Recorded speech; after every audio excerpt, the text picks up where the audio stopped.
What is up, world? BakermanBrad here, and I am bringing you the first video of a new series that we'll be doing on Smite. So, what we're going to be doing is covering any new gods that come out, or hitting some old gods. Gotta show them some love too, because you know how it is. We get some changes, we get a new season, whole bunch of things that we gotta look at. So we're going to do just that. We'll be looking at a whole bunch of things overall. And if you see me out there playing, feel free to drop in and show off some of your skills, because you might just be showcased in the video. Skilled ya. Now, with that said, I'm going to go ahead and get right into the newest god, Susanoo, on this round of our Smite series.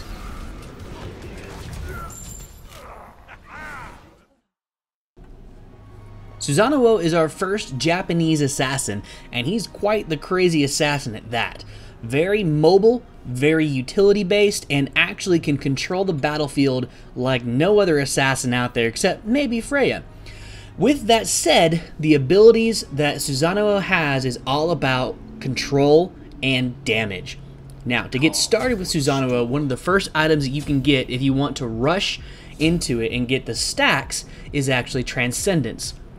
What this will do is allow for later game abilities being used more often, and a boost from other items' mana that you get from Transcendence passive. With that said, we'll talk about the items a little bit more in detail in a second, but for now, let's go ahead and start talking about some of his abilities. His passive allows for him to get a movement speed buff for every active ability on cooldown. Now, that's going to be very helpful in this early game rush, because after you unload all of your abilities, you can then get a boost of speed to position yourself where you need to be. Now, his 3 throws a tornado that will stick to opponents if hit in the process of traveling to its endpoint. And so that will then do a damage over time and also allow you to teleport to that location if it is actually connected to an enemy. His 2 is a pull in a cone damage, where enemies on the inside of that will actually be pulled towards Susanoo and not doing any extra damage, but obviously being positioned where you want them to be, which then you are able to unload either your 3 or your 1 and do more damage. Now, your 1 is a very unique ability where you have 3 stages of this ability. The first point is a cone AoE in front of Susanoo. The second is a circle AoE, and then the third is a non-damaging dash. Now, on top of that, he has 3 seconds between each one of those to cast the ability. So he can cast it, attack, do another ability, and then resume his 1 if he so desires. So, he is all about versatility and finding out when and where to use his abilities, which is why once Transcendence gets going, he can have that extra mana to be able to utilize all of his abilities frequently. On top of that, keep in mind, if he uses his 3 to teleport, it will reduce the cooldown of that to 6 seconds, regardless of where it was at. And finally, we have Susanoo's ultimate, Typhoon, which, as you probably guessed, is a giant tornado. Now, after it's been cast, it grows in size to be twice as large as it was originally and can completely fill a lane. However, as it's growing, it does not do damage, and only does damage after it's been released.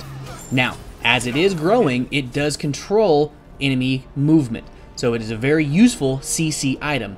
However, you have to make sure you're facing the right direction when you release the Typhoon, otherwise it could potentially not do any damage to enemies, because it is released in the direction you're facing.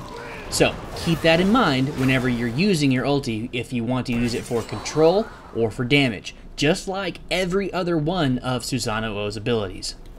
So let's talk about his build a little bit. What I've noticed that works out very well for myself and other Susanoos that I've played against is, after getting Transcendence, actually going with Ninja Tabi to get the attack speed, because you're actually gaining the power from Transcendence's passive, which will be amplified by getting Jotun's Wrath and Breastplate of Valor. These items give you cooldown and additional mana while adding to the Transcendence buff of his passive, which allows Susanoo to do everything that you want him to do, utilizing his abilities, giving him more damage, and giving him the early attack speed that you wouldn't get by going with Warrior Tabi. However, these items can be changed, and you have to be mindful of what your opponents are doing. The next two items are very open-ended. I have used in the past the new Bloodforge, which allows for an incredible boost of damage, a little bit of lifesteal, and that extra shield at the end, which allows for a little bit more survivability. However, if you feel like it, you can go with anything for crit, which would be extra damage on top of what you've already done, or you can go for survivability if you are trying to be more utility based, which is all up to you. So in Conquest, one of the abilities that Susanoo would really rely on is his 3 to allow him to teleport to locations and keep tabs on other enemies. At the same time, his 1 is a very useful minion clear, and his 2 as well, doing significant amount of damage and controlling enemies to put them into a good position for you to actually do significant damage to all of your enemies at once. Now, as Susanoo in Conquest, if you're playing him in the jungle role, rather than what I've seen some people do in the solo spot, which he's been successful at because of his control of the enemies, you can then be very useful in saving your allies, which is not usually the assassin's role. However, if you run up against a guardian and you're able to whittle away his health to a sliver, you're doing pretty good. However, you can't keep track of everybody on the map. Now, on top of that, utilizing his 3 to give some damage over time and allowing yourself the control of the battlefield, you can easily fly in, get the kill, and then get out, which is very useful whenever you are outnumbered. So, his 3, his 1, all of these abilities that have great utility are incredibly useful to stay alive and secure kills. However, I should mention that Susanoo does have a relatively low starting health and a relatively low end health. So you have to make sure that you're never really going into a full fight without knowing what you're gonna do, because very quickly you can be in a very tight spot with just a sliver of health when you need to get out, which his passive is very useful for that whenever you have all 4 abilities on cooldown, giving you 4 stacks of movement bonuses, which is really good for juking other ultis. Also, one thing to keep in mind, in early game on Conquest, sometimes it's a better idea to go with your traditional item starts and go with Warrior Tabi, and then adjust accordingly to whatever it is that you're doing in the match and who you're dealing with. So keep in mind, Susanoo is a very versatile god, and based on what you are doing and what role you have to fill in, will really heavily affect what items you get.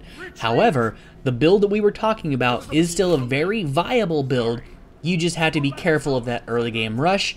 However, with the changes that they've made in the Conquest map for Season 3 and adding the movement buff again, that really does help you get where you need to go in the map.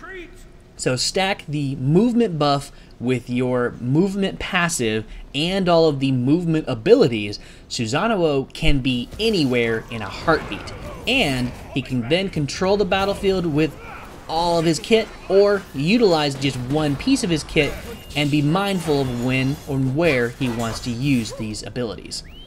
Also, pairing him with other gods that allow him to stay in the fight longer, or he can then control the fight for them to utilize ultis like Scylla, are very useful in adapting to whatever it is that you are presented with, which is another reason why you have to be very mindful of what your build is for Susanoo and also who you're fighting against.